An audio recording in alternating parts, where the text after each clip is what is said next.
वह कृषक हो, कोई भी हो, वो इन शिविरों में भाग ले। 10 दिन में 20 घंटे में संभाषण करना प्रारंभ हो जाएगा। तो हर किसी का ये भी प्रश्न हो सकता है कि 10 घंटे में पूरा बोलने लगेंगे क्या?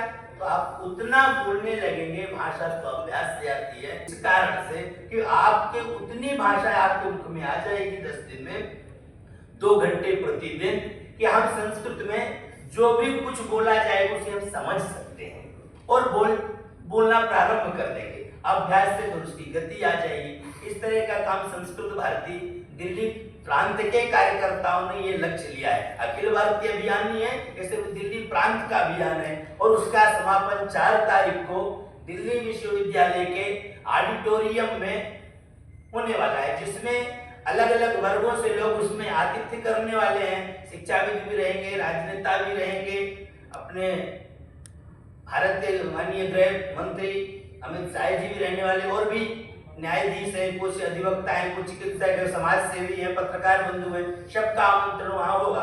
तो सभी शिविरों में जो भाग लेंगे उन सभी शिविरों के शिविरार्थी वहां पर एकत्रित होंगे एक स्थान पर।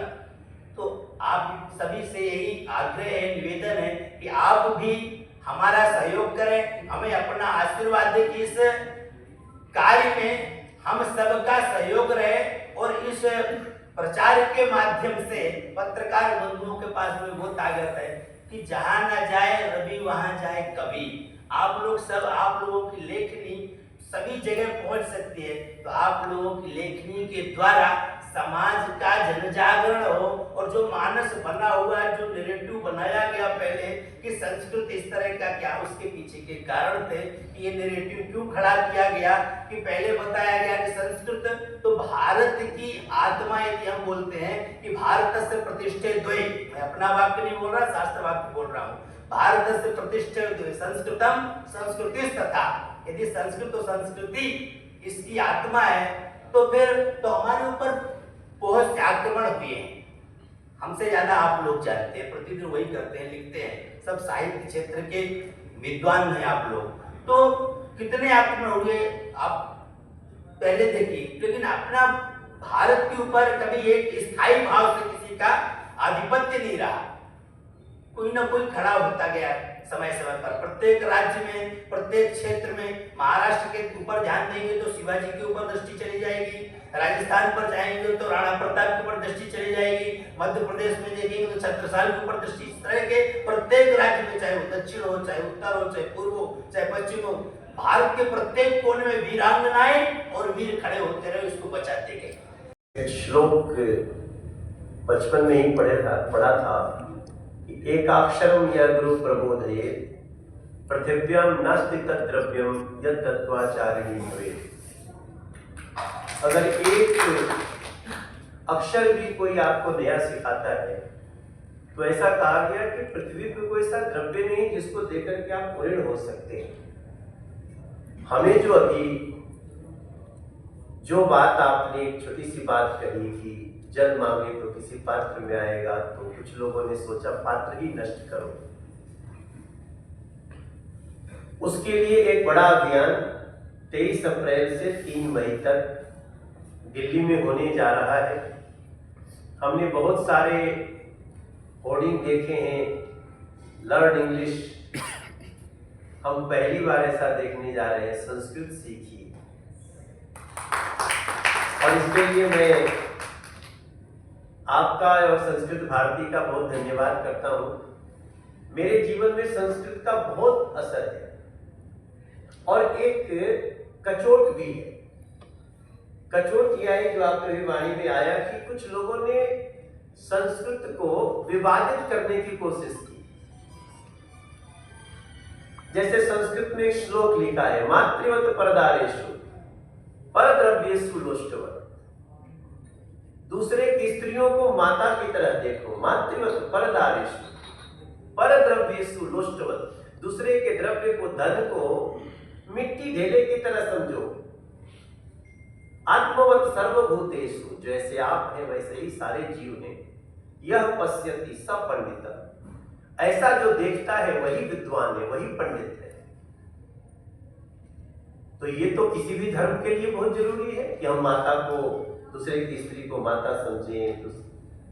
दूसरे के धन को ढेले के समान समझें, कुछ नहीं समझें, तो ये तो धर्म से जुड़ा हुआ है ही नहीं।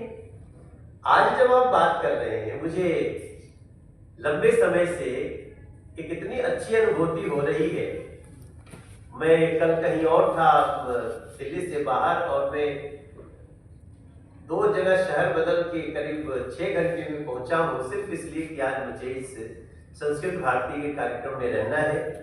मेरे तरफ से भी निवेदन है कि संस्कृत सीखने की जरूरत है।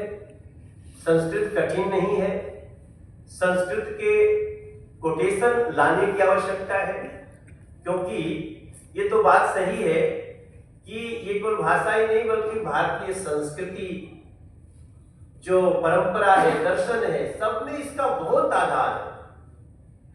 तो मैं अपनी तरफ से ये प्रार्थना करते हुए इस प्रेस कॉन्फ्रेंस में, ये मेरे हिसाब से बड़ा विशेष प्रेस कॉन्फ्रेंस है। मैं अपने पत्रकार भाई बहनों को भी देख रहा हूँ, उनके चेहरे का भाव देख रहा हूँ, तो मुझे उनके चेहरे से लग रहा है कि ये क्या है, कुछ नया जैसा है,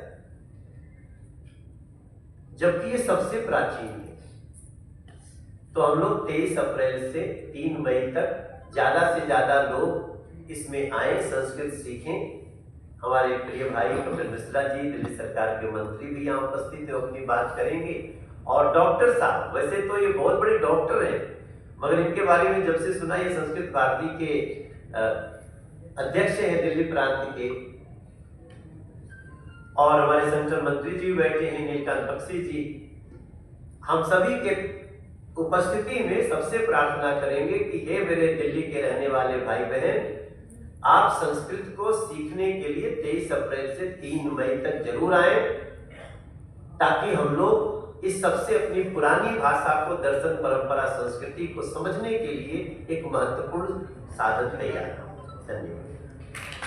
ये दिल्ली शहर को चुना, और हमारे माननीय सांसद महोदय, जो हमेशा से एक भारतीय संस्कृति के अग्रदूत बन के, राजदूत बन के पूरे विश्व में उनकी अपनी एक पहचान है, और इस अभियान के भी वो कर्णधार बने हैं, इसका नेतृत्व कर रहे हैं। दिल्ली में हमारा सौभाग्य, दिल्ली सरकार का सौभाग्य, दिल्ली की मुख्यमंत्री महोदया ने ये निर्णय लिया कि जब संस्कृत भारती इतना अद्भुत आयोजन कर रही है, तो संस्कृत अकादमी को इसका हिस्सा बनना चाहिए। 10 दिन में 1008 जगहों पर शिविर लगाकर संस्कृत को सिखाया जाएगा देश की राजधानी में। अपने आप में ये ऐतिहासिक प्रयास है, अनूठा प्रयास है, अद्भुत प्रयास है। बहुत बहुत नमन और आभार संस्कृत भारती का। और उससे भी ज्यादा अद्भुत ये कि इसके समापन समारोह में स्वयं देश के गृह मंत्री आदरणीय श्री अमित शाह जी उपस्थित रहेंगे। दिल्ली यूनिवर्सिटी के प्रांगण में, भव्य ऑडिटोरियम में और मैदान में 25,000 से लेकर लगभग 30,000 लोग इस समापन समारोह का हिस्सा बनेंगे। और संस्कृत भारती का ये कार्यक्रम, मुझे लगता है शायद पूरे भारत के इतिहास में और राजधानी के इतिहास में तो निश्चित ही पहली बार इस प्रकार का प्रयास हो रहा है। और ये भी निश्चित है कि वो दिन भी दूर नहीं, अगर इस प्रकार के संकल्प के साथ प्रयास चलते रहे तो वो दिन भी दूर नहीं, जब संस्कृत पुनः अपने परम वैभव को प्राप्त करेगी, पुनः दिन प्रतिदिन की भाषा के रूप में हमारे भाषा का एक माध्यम बन जाएगी। तो बहुत बहुत आभार संस्कृत भारती का, बहुत बहुत आभार माननीय सांसद श्री मनोज तिवारी जी का, और हमारा सौभाग्य कि दिल्ली की सरकार और दिल्ली की संस्कृत अकादमी को आपने इस अद्भुत आयोजन में जोड़ा। इसके लिए पुनः आभार और अभिनंदन। रजिस्ट्रेशन करना होगा, ये रजिस्ट्रेशन की तरीके से इंस्टॉल करके आप रजिस्ट्रेशन कर सकते हैं। पत्रकार बांधवाः, संस्कृत प्रिय सज्जन बंधु बांधवाः, सर्वप्रथम सर्वेभ्यो सज्जनेभ्यो नमो नमः। देखिए, सबका मन में ये विचार आ रहा होगा शायद कि संस्कृत क्यों बोलना है, why we should speak in Sanskrit. Let me give you the narrative. 2000 years back, we have a country called Spain, which was the language which was practiced and spoken extensively in Spain 2000 years back. It was Spanish. Now, what is the language? Which is the language? It is Spanish. 2000 years back, China, which is the largest country of Asia, which was a language which was spoken 2000 years back, Mandarin or Chinese. Which is the language at present which is spoken there? It is Mandarin, Chinese, even in more numbers. 2000 or 1500 years back, in the West, which was the language? It was English. Till today, it is English. Dear ladies and gentlemen, Bharat का आज का आबादी 140 to 142 crores है. कितने लोग संस्कृत जानते हैं? Maximum 5 lakh people can speak in English. Sanskrit हमारा धर्म है, संस्कृत हमारा नित्य है, संस्कृत ज्योति है, संस्कृत सत्य है, हमारा कर्म है. These are the things we believe in. I would say we all of us have done an organized crime by destroying the beautiful heritage of this country, and all of us are party to it. भाइयों और बहनों, it's now our collective responsibility to make an effort to bring back the glory in this country by पुनरुत्थान करने का काम हमारा जिम्मेदारी है संस्कृत के लिए, क्योंकि we all have done a crime by destroying our own language. Sanskrit is धर्म निरपेक्ष है, Sanskrit is caste से बाहर है. Sanskrit language is the one language which can unite this whole universe. ज्ञान भंडार है, इसमें क्या नहीं है? तो why can't we do it? क्यों नहीं कर रहे हम? ये काम एक ऑर्गेनाइजेशन से, एक आदमी से होने वाला काम नहीं है. भारत के कोने कोने में सब इस पुण्य कार्य में जुड़े. जो हम पाप किए हैं, पाप विमोचन के लिए एक प्रयास करें, संस्कृत का पुनरुत्थान करने का एक हम लोग प्रयास करें. इसी दिशा में संस्कृत भारती अभी 1008 संस्कृत स्पोकन संस्कृत का शिविर का अभियान लिया गया है. एंड कॉन्स्टिट्यूशन का 4th पिलर माना जाता है ये जो मीडिया को.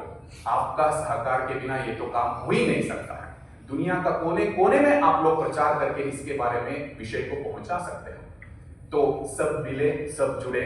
संस्कृत में एक अद्भुत सुभाषित है, काष्ठादग्निर्जायते मध्यमाना भूमिस्थोयम खन्यमाना ददाति सोत्साहानां नास्त्य साध्यं नराणां मार्गारब्धा सर्व यत्नाः फलन्ति. मतलब दो टुकड़े को माने मतलब we take 2 pieces of wooden pieces रब करने से अग्नि उत्पत्ति हो सकता है. अगर भूमि को खनन करेंगे तो गोल्ड निकाल सकते हैं. उत्साहित लोग, उत्साहित समाज से कोई भी काम इम्पॉसिबल है ही नहीं है. So what is it that is needed? It is the inertia we have to come out of. मार्गारब्धा सर्व यत्नाः फलन्ति. मार्ग को हमें आरंभ करना चाहिए. मित्रों, सब जुड़े इस पुण्य कार्य में. आपका सहकार इस कार्य में रहे और इस अभियान को सफल कराने में सब जुड़ते हैं. और आपसे विनम्र विनती है कि सब सहकार दें और इस अभियान को यशस्वी बनाएं. धन्यवाद.